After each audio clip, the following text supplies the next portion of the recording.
অন্য কারোর জন্য অপেক্ষা করো না। তুমি যা করতে পারো সেটা করো, কিন্তু অন্যের উপর আশা করো না। একদিনে বা এক বছরে সফলতার আশা করো না।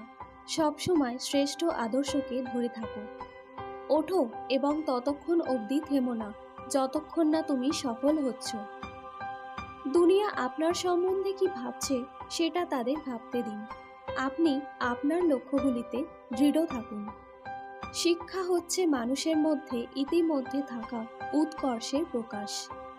যে মানুষ বলে তার আর শেখার কিছু নেই, সে আসলে মরতে বসেছে। যতদিন বেঁচে আছো শিখতে থাকো। প্রত্যেকটি ধারণা যা আপনাকে দৃঢ় করে সেটাকে আপন করে নেওয়া উচিত, এবং প্রত্যেকটি ধারণা যা আপনাকে দুর্বল করে দেয় তা প্রত্যাখ্যান করা উচিত। যদি সত্যি মন থেকে কিছু করতে চাও তাহলে পথ পাবে, আর যদি না চাও তাহলে অজুহাত পাবে। সাহসী লোকেরাই বড় বড় কাজ করতে পারে। ঘৃণার অপেক্ষা প্রেমের শক্তি অনেক বেশি শক্তিশালী। যখন আমাদের মধ্যে অহংকার থাকে না, তখনই আমরা সবথেকে ভালো কাজ করতে পারি, অপরকে আমাদের ভাবে সবচেয়ে বেশি অভিভূত করতে পারি। অনুতাপ করো না। পূর্বে যেসব কাজ করেছো সেই সব নিয়ে মাথাও ভাঙিও না। এমনকি যেসব ভালো কাজ করেছো তাও স্মৃতিপথ থেকে দূর করে দাও। উঠে দাঁড়াও, শক্ত হও, দৃপ্ত হও, যাবতীয় দায়িত্ব নিজের কাঁধে নাও, আর এটা সবসময় মাথায় রেখো, তুমি তোমার নিয়তির স্রষ্টা। তোমার যে পরিমাণ শক্তির প্রয়োজন সবটা তোমার মধ্যেই রয়েছে, সুতরাং নিজের ভবিষ্যৎ নিজেই তৈরি করে নাও। নিজেকে বিপদ থেকে টেনে তোলো।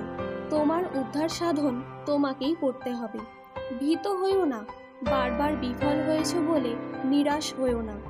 কাল সীমাহীন, অগ্রসর হতে থাকো। বারবার তোমার শক্তি প্রকাশ করতে থাকো, আলোক আসবেই।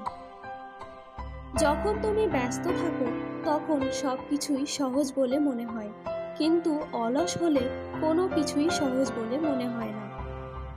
একটি সময় একটিই কাজ করো, এবং সেটা করার সময় নিজের সব কিছু তার মধ্যে ব্যয় করে দাও। মনের শক্তি সূর্যের কিরণের মতো। যখন এটি একটি জায়গায় কেন্দ্রীভূত হয় তখনই এটি চকচক করে ওঠে।